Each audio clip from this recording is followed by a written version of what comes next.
On PC and mobiles, I will show you in a few moments how to join FNCS Scrims EU Discord server.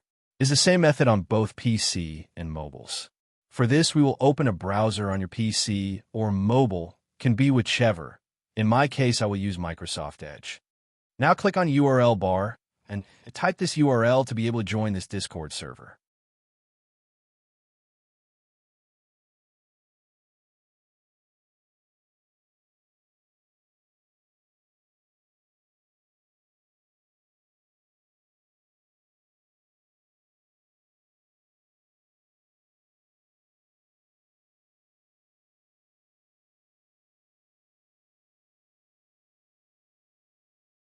Doing this will automatically start your Discord application if you have it installed.